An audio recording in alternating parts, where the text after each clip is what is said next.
I'll just throw it to you guys right now. Can you actually, Scott? You're working on this. Can you name one person from each party that you think is actually trying to do good? I would say, on the right, I think Ted Cruz and Josh Hawley are trying to do good. I would put stock in them as good candidates on the right side. On the left, Let's say all of Congress too, even the House, not just senators. I love Matt Gaetz. Yeah. Give me some Gaetz. Yeah. And in fact, I wanted him to run against Marco Rubio and primary him, but he's not going to do that in Florida, unfortunately. DeSantis, look, I judge a person based a lot of on Republicans. not their talk, but their walk. If you are results driven, if you are actually focused on accomplishments, if you are actually writing bills and passing legislation and preventing unconstitutional measures like the mask mandates, DeSantis would be my boy. And he's doing great. He's doing great. You think he'll be VP with Trump 2024? You know, I want him to stay as governor. DeSantis, you're doing a great job. Stay as governor. Please, we need you to stay in there. And, he's young. Yeah. He's young, and he's got young kids, and he's a wonderful wife. I could see him being definitely a presidential contender for the future. But wait, can you name at least one Democrat you think is trying to do good? Left. That's a hard question. No, well, it's Ian, hard anybody? because, I mean, is look hard. at Kristen Sinema, for example. I know the Yeah. progressives, they're really angry with her because she was this progressive fighter that was fighting for 15, and look what she voted against the other day. She was one of the 8 Democratic senators that voted against the fight for 15, and So they I don't- already want to primary her. I'm not a fan of the $15 minimum wage. Oh, I'm not either. I think there are other ways we have to solve this problem. I will say this: I certainly want people to make more than $15 Yes. an hour, and I think there's a lot of issues around minimum wage. No, I don't. I wouldn't personally. I'm not a fan of Sinema because she was fighting for 15, and then as soon as she got the power, she said later. I'm like, how many politicians do we have are honestly saying, "Here's what I want to do, and I'll do it," and then they do? It's easy to point out many Republicans. It's easy, Ted Cruz, Hawley, far from perfect, but I do believe like they're fighting for what they said they were going to fight for. Yes. Rand Paul is the easiest. Oh, yeah. Yes. Like Rand Paul is probably like one of the. Pardon me, doctor. I forgot. Yeah. Right. On the left, I can give credit to Ro Khanna, because he called out Pelosi when she was obstructing COVID relief. But it really is hard to find Democrats who are like, I'm going to do this, trust me, and then doing it. Not even AOC.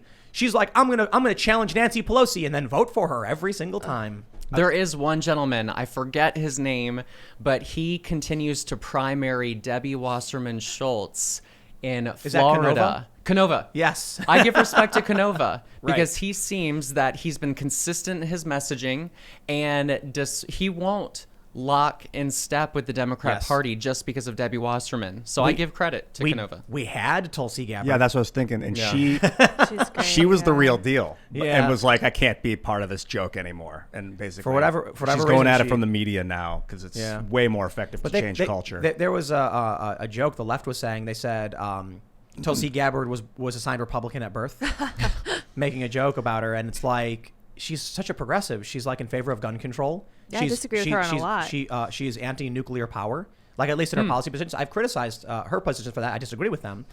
But you could clearly see that she was at least attempting to cross the aisle and shake hands and be like, let's work together.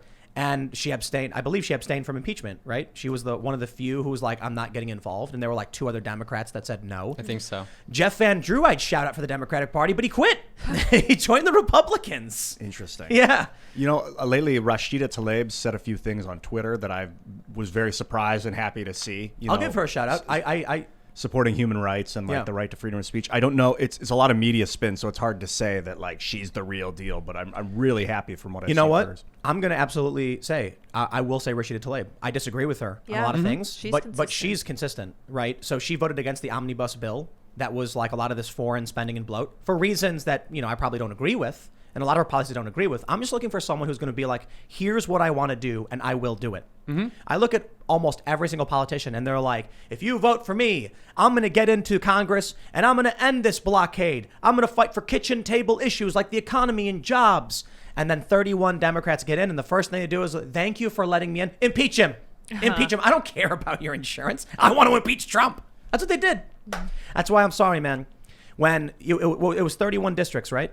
They flipped from 2016 to 18. Wow. You got these I think moderate. it was more than that. I think it was like 44 Wow. Whoa. in 2018, but it was still yeah. fewer than the 63 that we flipped in 2010 under President Right. Obama. Right. So they want to make it seem like it was this massive, big landslide. No, the biggest was in 2010 under President Obama. Just Yeah. saying. Well, so you had these Democrats promising to fight for you. Yes. So people were sitting there watching Republicans in 2016 have the House, the Senate, and the presidency. Not a whole lot got done, which is amazing. The Republicans had the power, but they didn't want to do it because the establishment doesn't like Trump. And so then these people say, give me something different. I'm sick of this culture war stuff. And along came these moderates, I'm doing air quotes, and they were like, if you vote for us, we will fight for healthcare and jobs. We don't care about Trump. We don't care about his naughty words. We're going to try and work with the Republicans to get you something tangible. And then what happened right away? Nancy Pelosi walked right up to each and every one who won and said, now you'll do as I say. And they said, yes, ma'am. And so then they went all in on impeachment. There was nothing substantive. And if it were me, I'd say, no, I understand Mitch McConnell is obstructing the bills the House is sending because there is a break. This happens. It happens in politics. The Senate will be Republican, the House will be Democrat, and nothing gets done. But I still would not entertain this ridiculous BS that was this fake impeachment. For what reason? That's what we get. I don't know. Vehemence. It was weird. It seemed like an emotional response. From the outside, it looked so ridiculous. The impeachment? Yeah. And then look at going back to what we were talking about with Cuomo, how like the news was being held back. The press wouldn't report it. And then only after the election did it get released. Same with COVID. The numbers went down 55. They're like, COVID numbers are down 55% now that Trump's out of office. Then it was a week later. Now it's 60%. And then a couple weeks later, now it's 70% down now that Trump's out of office. They weren't saying the now that Trump's out of office but they weren't holding that news back. That news just happened after Trump got out. I'm saying quite literally, you had the Hunter Biden story suppressed, and then after the election, that whole thing was true, by the way. You had the Cuomo nursing home numbers, and then they suppress it, and then after the election, by the way, Cuomo's killed these people. Then you had impeachment. Officer Sicknick in the Capitol riots. He was killed by a fire extinguisher, and then after impeachment, that wasn't true. The Time News article about fortification of elections could have come out before the election. It had been happening since 2019. They knew about it. Yep. They waited till after the election. Well, of course. Yeah, the shadow campaign, the fortification, they called it. I looked at that article and I'm like, always return to the scene of the crime. They wanted everybody to know. And I mean that figuratively, YouTube, calm down. They wanted everybody to know the work they were doing to fortify the election. It's hard work, man. As I describe it, they Ocean's 11'd Trump. The rules were changed a year in advance. Mail-in voting, all of these big drives. There was one woman in Texas who got arrested for ballot harvesting, but you had, votes in the park or whatever in Wisconsin. A lot of things that were they were challenged, and the Supreme Court just said, "No, we don't care about none of this. We're not going to hear it." Wow, and then Clarence Thomas was like, "If we're not going to hear it before, we're not going to hear it during, and we're not going to hear it after. When will anyone get resolution on any of this stuff?" Yeah, I guess you won't. So anyway, this whole thing started by asking Scott, because you're going after these America Last politicians, to be able to name somebody, and it's like, why is it that it's easy to name a handful of conservatives that are doing what they say they want to do, Republicans, and it's so difficult to find Democrats that are doing what they say? Look, I think you need only look at H.R. 1 that wants to, it's this voting bill. They call it voting rights bill, or it's actually just a voter reform bill. They want to lower the voting age to 16. That's as low information as you can go for a political party. The Democrats say, we just want more people to be able to vote. And I'm like, I'd love it if everyone, of a certain age had the ability to vote. But I also think if that's your goal, you really want low information voters, like people who don't know what's going on. You know what I mean? Yeah. Stupid people are allowed to vote. Don't get me wrong. Yeah. I'm just saying it's indicative of what the party represents. I would have voted for whoever my parents told me to vote for if I was 16. Right. Right? Yes, well, you probably would. I think if you want more voters, you should make it so that felons can vote, because I do think that's a right. And I think that once you've paid your debt to society by going to prison, if you want voters, get the felon vote.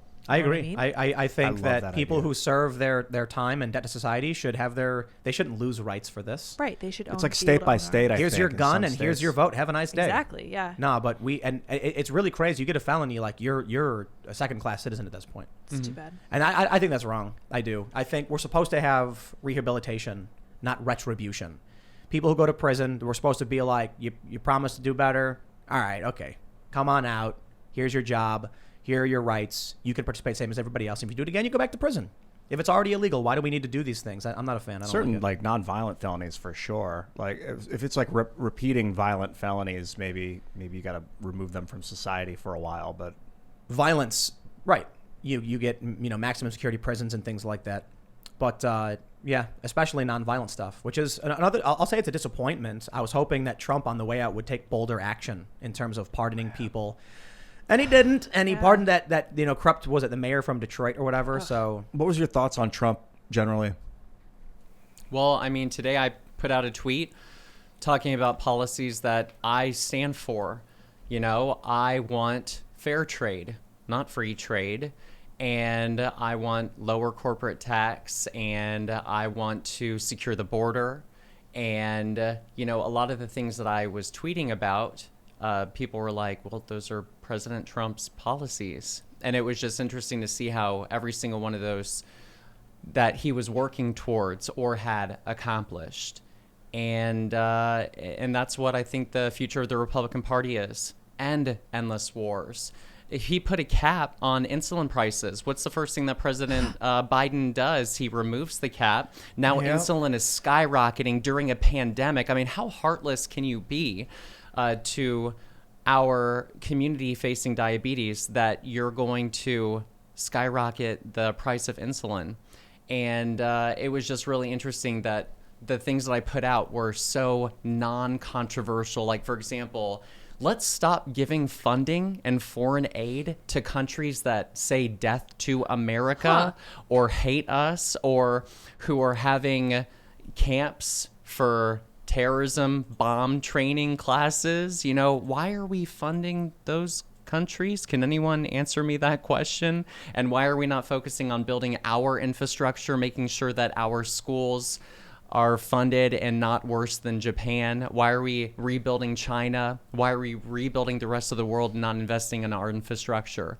And I think if we move forward with those policies, we'll have a very successful right. What you said fair trade, which sounded kind of interesting. How would you define that? For example, I know I love talking about this issue. I am not a free trader. I think free trade is fool's trade. For example, why am I going to allow another country like China to impose a tariff on my products while I don't impose a tariff back on them? I just think that's the most asinine thing ever, that I'm going to allow you to steal from me, and basically I'm going to reward you for stealing from me by then not imposing a tariff back on you. I just think that is fool's trade. And so if you do it to my products, I'm going to do it back to you. And I just think it was so also asinine that for the longest time, America had a higher corporate tax than other countries. Why not make ourselves competitive and say, wait a second, if we lower the corporate tax, maybe more businesses are going to come to our country as opposed to leaving the country to go to a corporate tax haven overseas. And I just think we need to make things more common sense and just go, wow, let's go to the lowest common denominator to make things more competitive, to bring more business to America. Combine those issues, right? Joe Biden was in favor of free trade agreements. He was in favor of increasing the minimum wage and increasing corporate tax rates.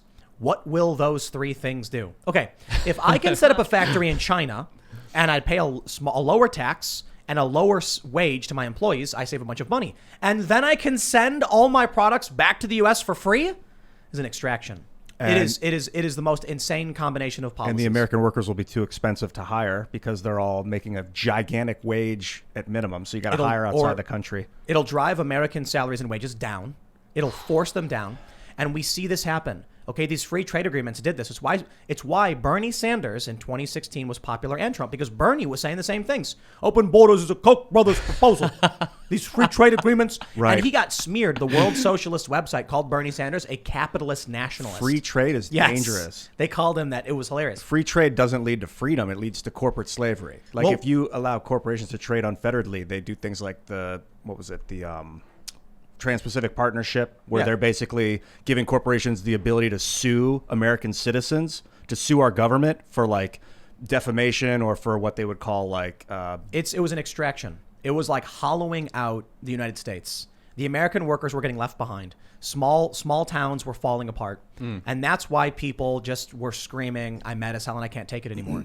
And then Bernie, it's unfortunate that Bernie sold out and he went totally establishment and changed his tune from fighting for the working class to, white privilege and social justice. Because I guess he became rich and he didn't want to let it go. Yeah, there was in the Trans-Pacific Partnership, there was a clause called the Investor-State Dispute Settlement that said that if American citizens were to discriminate, is the actual word they use, and say, I don't want to buy Malaysian oil, that then the Malaysian oil companies could sue the government for discrimination against them. And then we as taxpayers would have to pay this corporation's lawsuit. It was insane. I think one of the reasons we saw the economy do so well in 2019 was a combination of Trump's policies. He was, we saw in Michigan, the auto factory started coming back because, now the famous line from Michael Moore. Michael Moore said, Trump walks into this executive office or whatever with these bigwigs and says, I will put a 30% tariff on your vehicles if you make them overseas and no one will ever buy your car again. And Michael Moore was like, no one ever said that to these people. To these fat cats who are sending the jobs overseas for dirt wages. You got to think about what these companies do. They don't want to pay healthcare benefits. They don't want to pay a living wage. So what happens? You give them a good free trade agreement, and they can hire some people in China for pennies on the dollar with no rights, and then sell that car back to the American people. But guess what? The American people are slowly losing their access and wealth. So the resources of the Americans are being stripped away. The only thing that really props all of this up, and this is where it gets more dastardly. Before I start, I'll say, Scott, your response, like the things you talk about, is a sound, responsible American policy of Americans working hard and earning what they work for. Right now, it's the petrodollar. It's Joe Biden basically being like, it doesn't matter how much money we print because we'll shoot anybody who tries to trade oil off the dollar. So we can print all the money in the world and we don't got to export anything other than killing people, going to other countries, blowing them up. You combine Donald Trump's policies. And then you look at why the establishment hated him so much. Abraham Accords, historic peace agreements in the Middle East. Yeah, there was an increase in drone bombings. He did get rid of ISIS, though. So Trump was not perfect in the Middle East, but we weren't seeing the escalation in Syria. We were seeing de-escalation across the board, and these peace agreements meant we're less likely to go and blow up people who defy the petrodollar. And Trump was like, Americans can work hard and earn their living.